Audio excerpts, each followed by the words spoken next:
Welcome to Instrumentation and Control channel.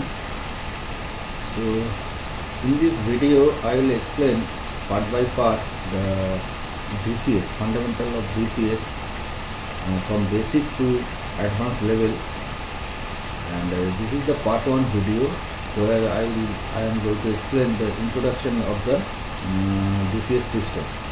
So part 1 में DCS का introduction देंगे, क्या है ये, इसका रोल क्या है, इसका फंक्शन क्या है, how it was regulated, all those things in the part 1. So let's start. So if you look into the history of the DCS, before the DCS was invented, there was a microcomputer or mini computer or microcontroller that was used to control the process control system. So DCS, the function of the DCS is to control the process industry like petrochemical, oil and gas, and chemical industry, all those things. So it is the heart of the main plant, means process industry. So the distributed control system is the control system which is distributed into the industry to control the process. So the first industrial computer was built in 1959, and then Honeywell and Yokogawa invented their own DCS. So Yokogawa named at the same time, and Honeywell PDS 3000. Now also Emerson launched their DCS also, that is Delta V, named as Delta V. So before I start the DCS, try to understand that the DCS has two parts. One is hardware part, which controlling the field instrument, and second part is the software part or programming part. So to the hardware part you can connect the I/O to the DCS, and to the software part you can configure the I/O in the engineering station. So I will explain it later step by step.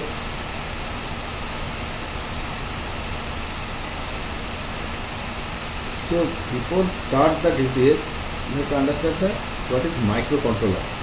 I think we have already studied what is microcontroller in your subject. It has mainly several parts, that is CPU, central processing unit, which is managed by the processor, and the memory part. Memory part is the ROM and RAM, and another thing is that input output peripherals, I/O peripherals, and input output means input taking the output from the field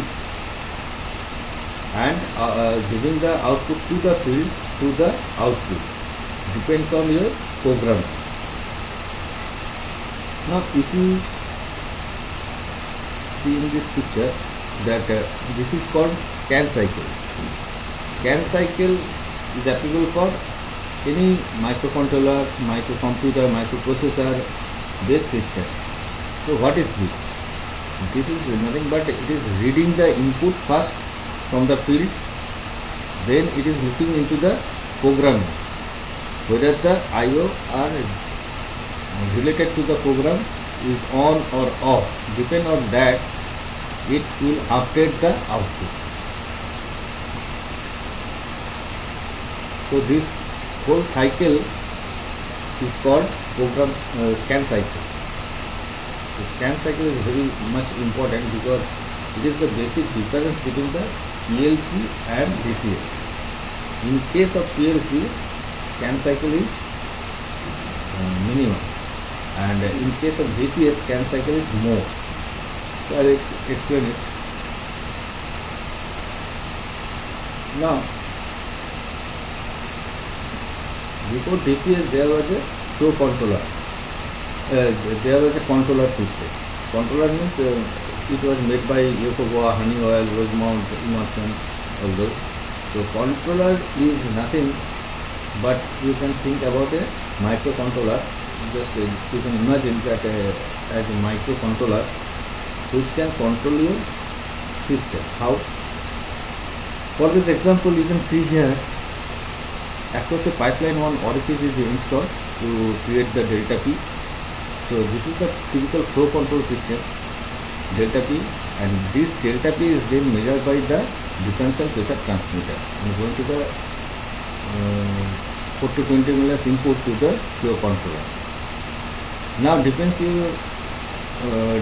upon the PID value in the controller system, it will give the output to your control valve to control the desired flow.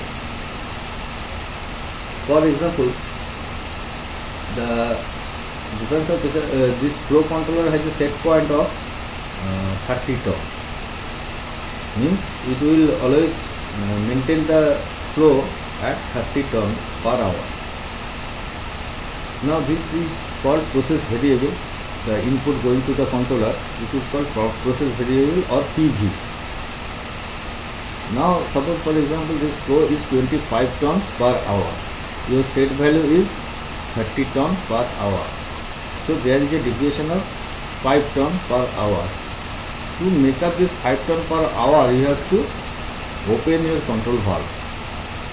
So the controller will give the required output to the control valve to maintain that flow. This way is the control loop working.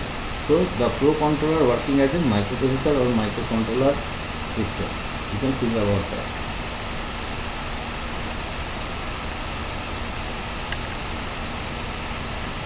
Now this is so a DCS or controller has many type of input you can give, like analog input, digital input, DI, that is called digital output, DO. It can give the digital output to the system, like analog input and analog output. So a DCS can take analog input, digital input, and it can give digital output and analog output. So later I will explain the fieldbus system also. Now I am going to the analog system or conventional system, how it works. So in case of digital input or digital output, what is happening? Imagine this is a level 10. Now one low level switch is connected here, one high level switch is connected here, and one pump is there at the outlet of the system, and inlet one flow is maintained. So for example, this high level switch is a DI contact, digital input, and this is a low level switch, this is also a digital input contact. So digital input from these switches will go to the controller, and controller will control the pump. It can start stop depend on the level. For example, if the level is high, the pump will stop, or for example the level is low, the pump will stop.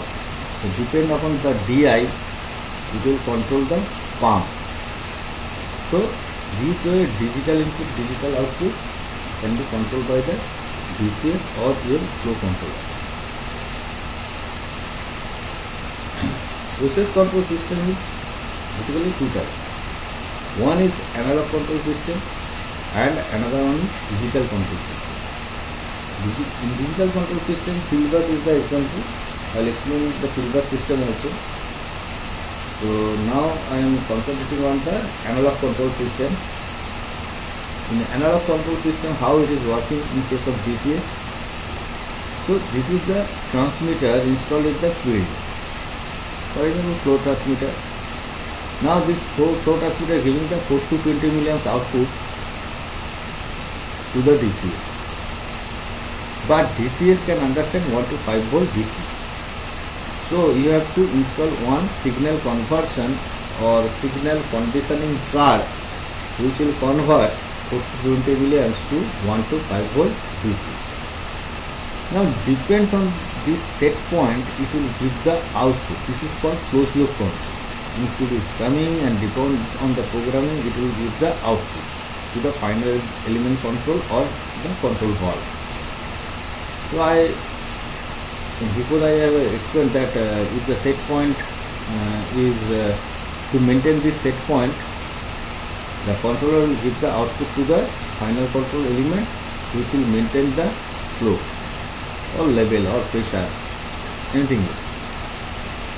So this way the analog control system works. So just remember this, the transmitter will give the 420 milliamps. We have to convert that 420 milliamps to the 1 to 5 volt DC. So one signal conditioning card is required. Nowadays it can be integrated part of the analog card of the DCS also. So this way the DC system working for the analog control system.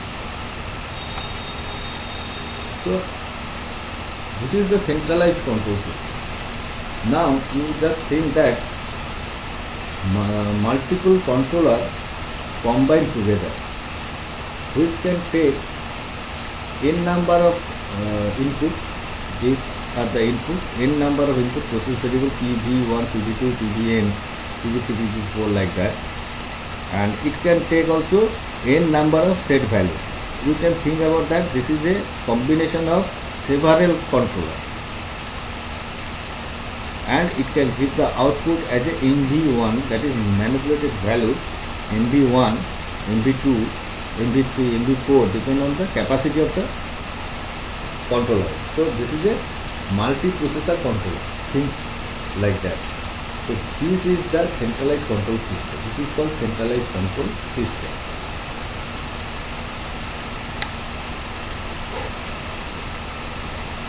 So what are the basic difference between the PLC and DCS? So DCS and PLC, if you look into the function, they are work as the same as like DCS, PLC also same working principle. But there are some basic differences between them. In PLC also you can think about the microcontroller, just like DCS, and in PLC there are two parts. One is a CPU, memory and I/O section, that is called controller part, and another thing is the SCADA. SCADA means supervisory control and data acquisition. So in SCADA, simply you can see the graphics of your plant system. Whole plant graphics you can see in the SCADA, and you can give the commands to the SCADA. So this is basically a user interface between the machine and the human. Now the DCS. In DCS, both the SCADA and controller are the integral part. It comes all together. In DCS, this is called FCS, controller. Controller is called FCS, Field Control Station, LSP, and the monitoring system or the SCADA as a HIS, means Human Interface System, through which you can give the command or through which you can monitor the whole plant. That is called HIS. Second point is that PLC is used for basically the small package unit in a big plant. Means suppose a big plant has several small package parts like DM water plant, package boiler, hydrogen section, like that. It has a several parts. You can install the PLC to those several plants of the big plant individually, and that PLC can be hooked up to the DCS, but DCS is used to control the whole plant. So this is the difference between DCS and PLC. PLC is used for small scale industry, can be used like batch process, like DM water plant, but DCS can control whole the system. The number of I/O in the DCS is much more than the PLC. And now if you see the programming scan cycle, in case of PLC, I told you that in case of PLC scan cycle is less. Why? Because the number of inputs are less, number of output are less, and the programming length also less. So reading the input, go to the program and update the output cycle is less in case of PLC. Now in case of DCS, you look, there are number of outputs are more, inputs are more, programming huge programming length. So reading the input, execution the program and update the output in case of DCS takes the more time. So scan time for DCS is more than the PLC. There is the advantage of PLC, and so the PLC is preferred in case of ESD system. ESD means emergency shutdown system. Suppose one plant to have some failure and your reactor has to box up immediately. In that case, for fast action, PLC is preferred. So Yokoga also make ESD system, that is called ProSafe, which is used for ESD system, emergency shutdown system, because its scan time is less, so it will take action quickly. Now I will come to the DCS part. DCS part, I told you that there are two parts basically: FCS, Field Control Station, and another one is OPS or Operating Station, or HIS, Human Interface Station. The function is same, name is different, maybe. It depends on the DCS to DCS manufacturer. Now number of FCS, it depends on the plant capacity. If you have a big plant, it can have up to 10 number of FCS, Field Control Station. Suppose you have a small plant, maybe a 1 number of FCS you can prefer. So you just now recall the controller I have explained you, centralized system, which can take the n number of input, n number of set value, and can give the n number of output. So this is the basic funda of the DCS, and FCS and OPS are connected through the bus bar or communication bar. This communication bar may be VNet, VLNet or Ethernet IP. So this way DCS works. Now this is the system architecture. So you can see here, this is the FCS. One FCS is connected to the communication bus, and HIS, 4 number of HIS are there, which are connected to the communication bar to communicate with the FCS, Field Control Station. And another communication bar is there, which connecting the each HIS to each other.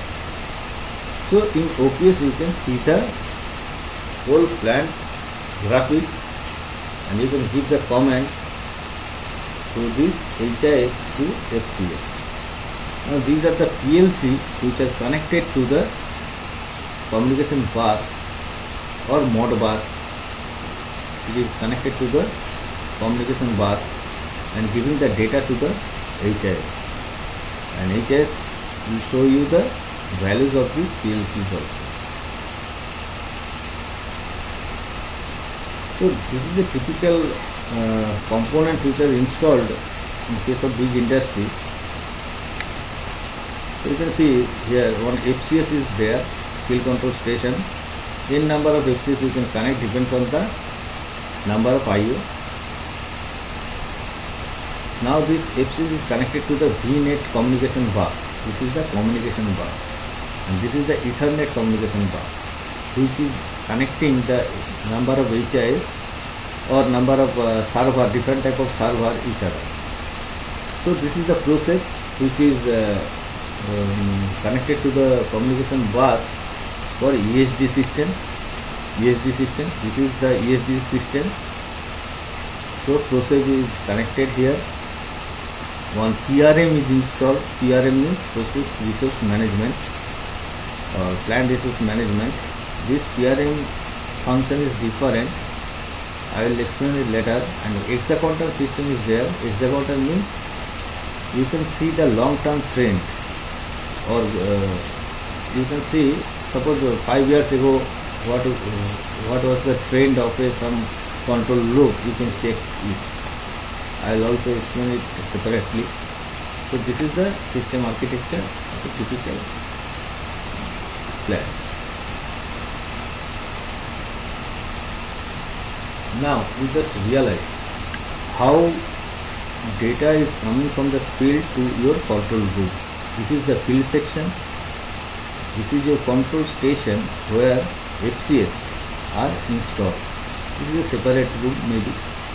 And this is your control room where operators sit to control your plant. So HIs are there, 4 number of HIs are there. So data is coming from the field as a 4 to 20 milliamp signal is coming to the coming from the transmitter to the JB junction box. Then from the junction box the signal is going to the marshalling cabinet. Then from the marshalling cabinet it is going to the FCS, field control station 1, field control station 2. That FCS are connected to each other with a communication system like Ethernet maybe, or VNet IP. Then this FCS connected to the HIS through a Ethernet system maybe, or maybe VNet IP.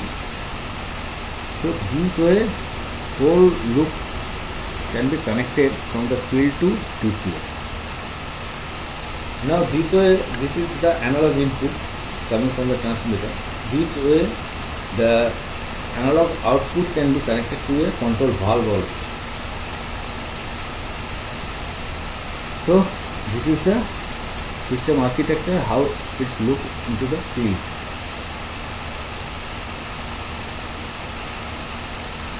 This is the graphics part where operator can monitor the whole plant condition. Suppose this is a FCB, flow control loop. The operator can see the set value is 30 turn, PV is 28 turn, 2 turns is deviation, MV is 50%. So if action is required, he can open the control valve more, 55%, for example, to catch the SV set value to 30 turns.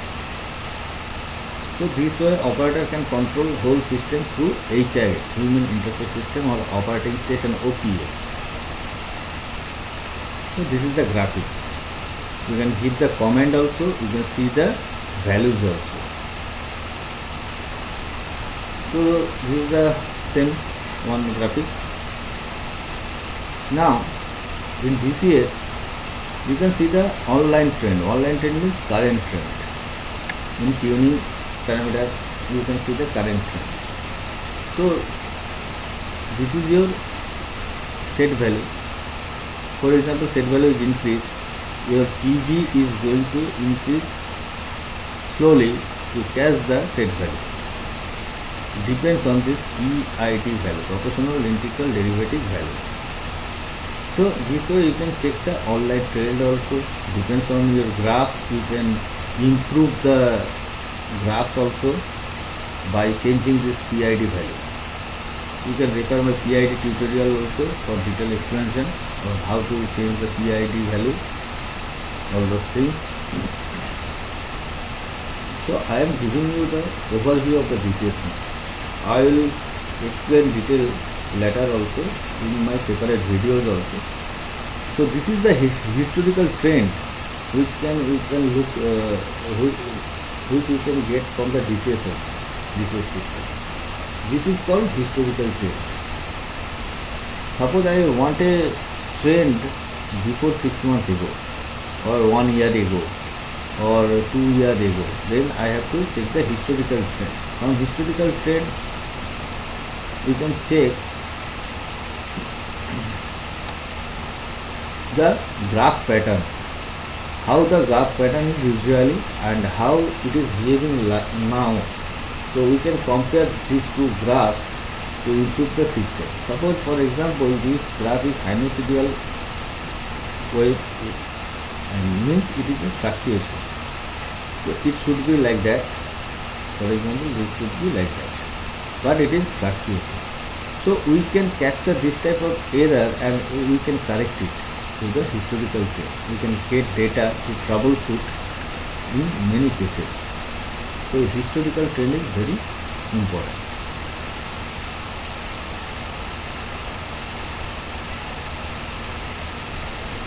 And another important features of DCS is that we can develop interlock system in the DCS also. How? I'll show you.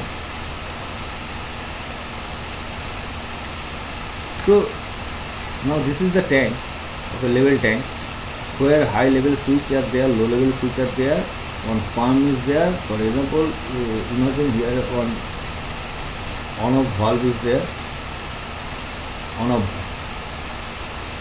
maybe control valve also. On-off valve is also there. Now what happening? If I want to make an interlock system, I will explain it later. Neoproba system interlock can be made by LC64, ST16, sequence to E16, all those things. How it can be made, I will show you later.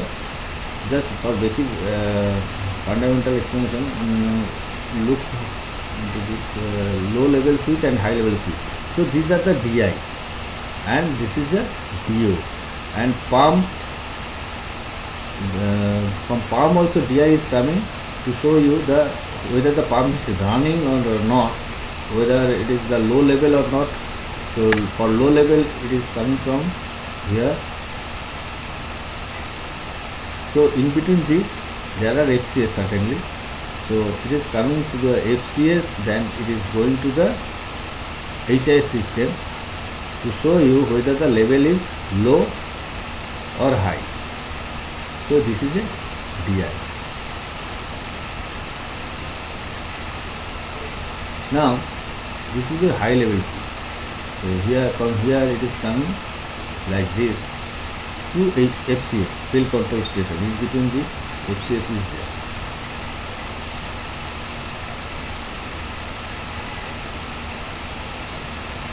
FCS is there.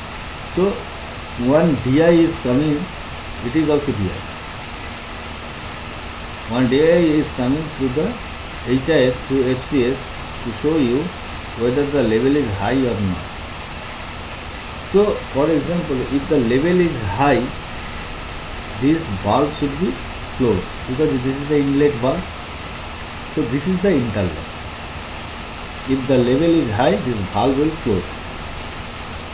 So for example, you can make one interlock in there are different platform for Neoproba system, sequence TV or AC64.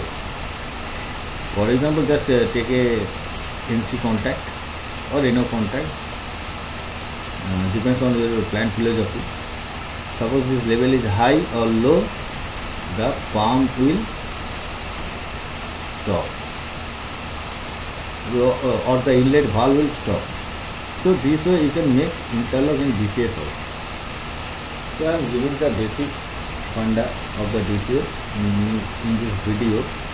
I will explain in next video the hardware part also, the components of the FCS, what are the basic components of the FCS, of these things I will explain. Then I will go to the programming part also, how to program a DCS control, how to make a control loop, how to make a open loop, how to make a interlock system, how to assign trains, all those things I will give you step by step.